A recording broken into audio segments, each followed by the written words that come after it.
Yeah, I remember being in the Beit Midrash. I didn't even have a screen. I couldn't see anything, but I could hear everything. And that was worthwhile. Right? That was because of the physical distancing. Yeah. We only had 3 plexiglass boxes and 1 rabbinic intern that had to be in the Beit Midrash. Right? I was close to all the books. That was good. I was happy. Shana Tova.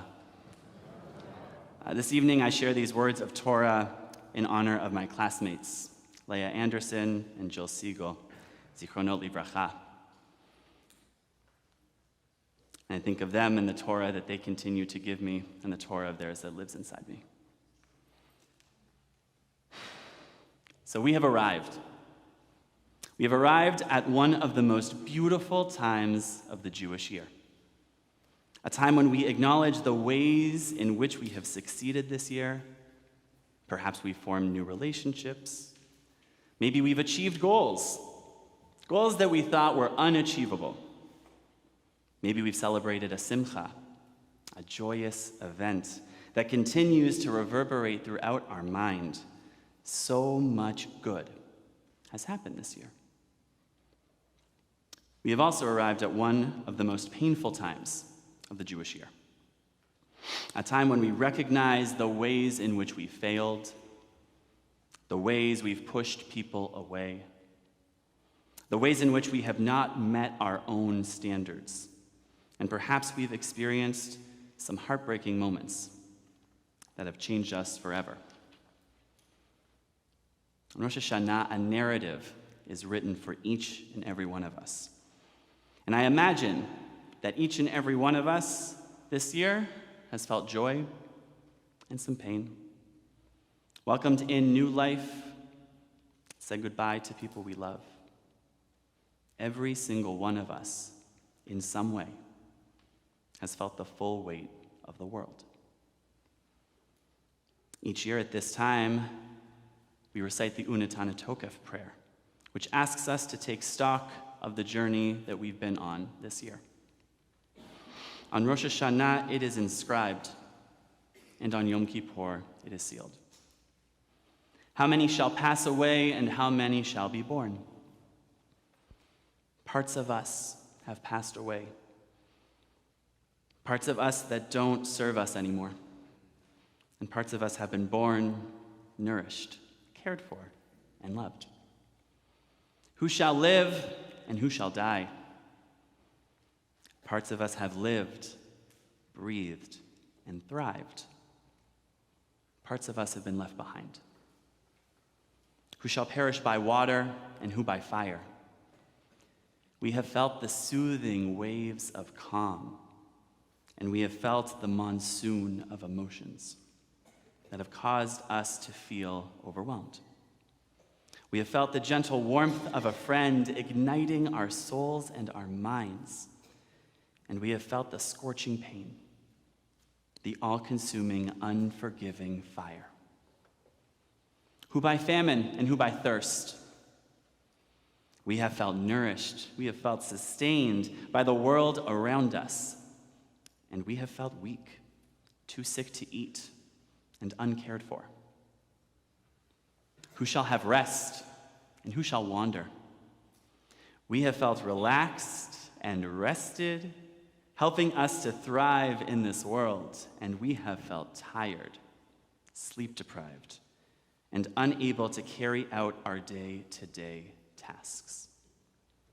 We have wandered this world, we have seen friends, we visited new places and familiar places, and we have felt too lazy, too sick, or too afraid to leave the house. Who shall be at peace, and who shall be pursued? This year we have felt content, like everything in the world is just right. And we have felt attacked, like nothing in the world is going our way.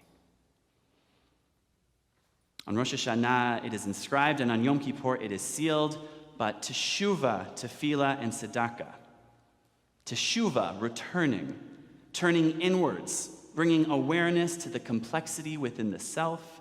Tefillah, prayer, calling out, offering our gratitude for the ability to hold joy and pain and tzedakah, righteous acts, extending a hand knowing that we are not alone in our search for shalom. These three things help to avert the severe decree. Now this prayer and this High Holy Day season, it's not a chance to clean our ledger or absolve ourselves from any pain. Rather, it is a chance to take a full account of where we've been, where we are now, and where we'd like to go. At this moment of Jewish time, we must be in tune and aware of our own wholeness and our brokenness. We have to be aware of it and hold both. We must recognize that joy and pain are realities of life, and that suffering can be transformed into meaningful growth and healing when a quality of presence is cultivated and maintained, even in the face of great suffering. We are beautiful, and we are broken. We can be joyous, and we can be sad. We are able to hold the realities of many truths.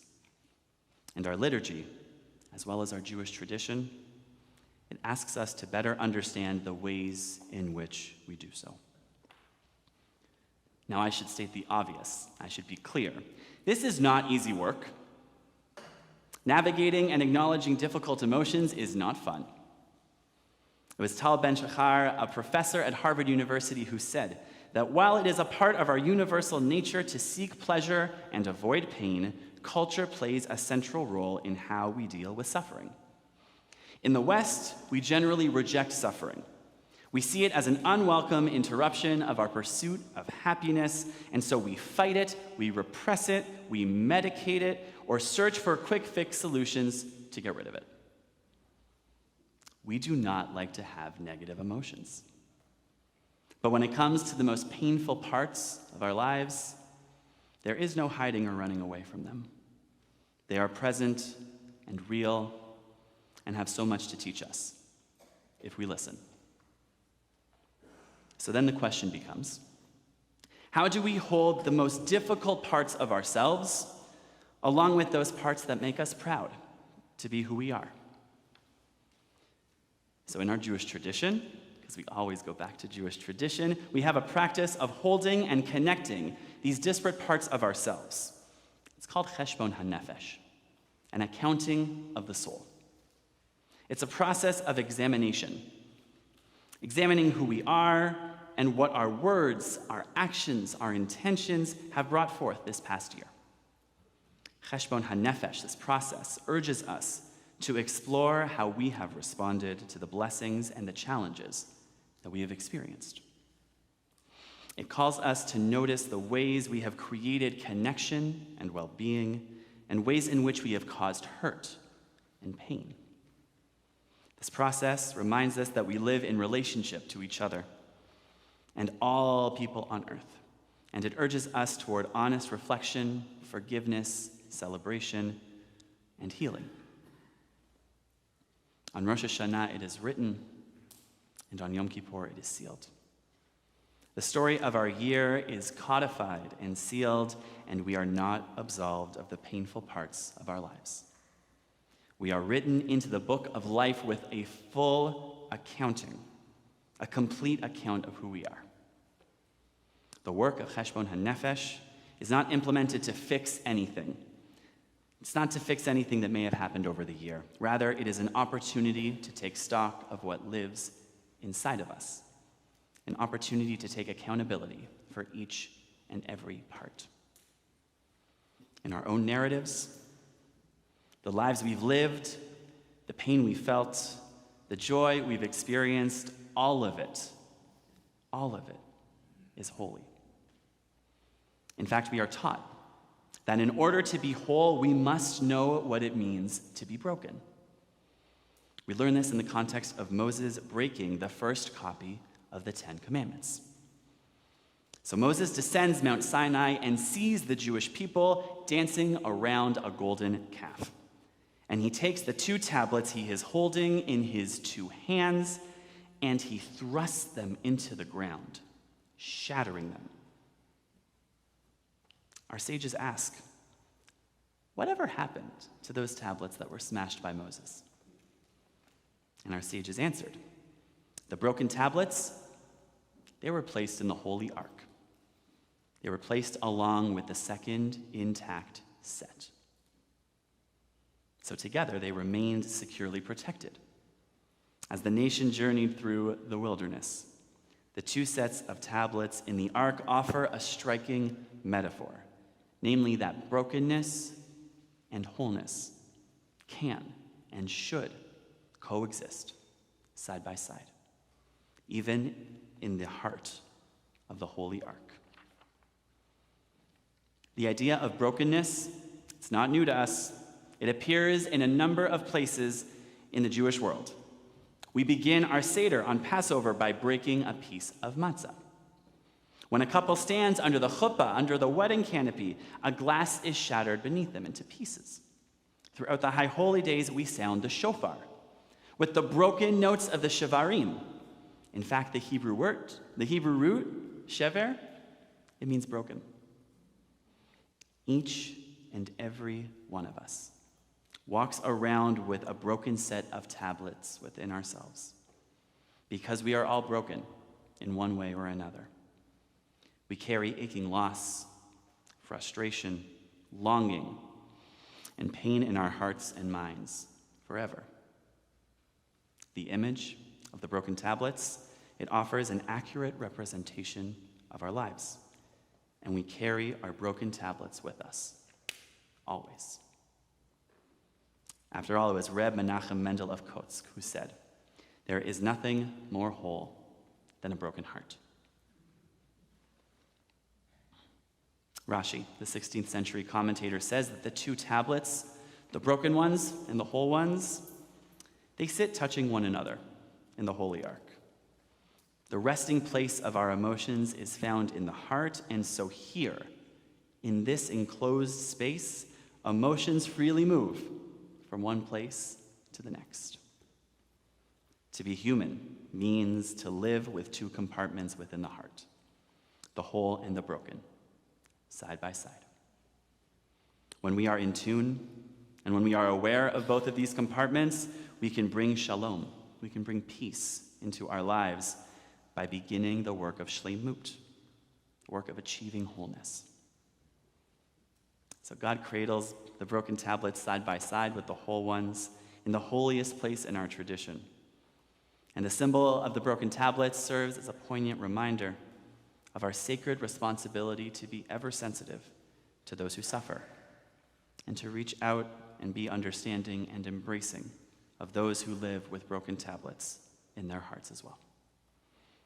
On Rosh Hashanah it is written, and on Yom Kippur it is sealed, but teshuvah, returning, turning inwards and bringing awareness to the complexity of the self, tefillah, prayer, calling out, offering our gratitude for the ability to hold both joy and pain, and tzedakah, righteous acts, extending a hand, knowing that we are not alone in our search for shalom. These three things help to avert a severe decree. So Rosh Hashanah has begun, which means that our narratives for the year to come, they are being written as we speak. We are all here together to take accountability for our actions this past year, and to do the internal work of recognizing and honoring the fullness of who we are, the beautiful parts, the broken parts. We do this because the hurt and the pain and the darkest parts of our heart, they deserve to be heard. So this year, may we lovingly give permission to ourselves to recognize the fullness within our own hearts. And may we take account of the complexity that lives within us and use it to recognize our shleimut, our fullness, as we make our way towards shalom. Shana Tova.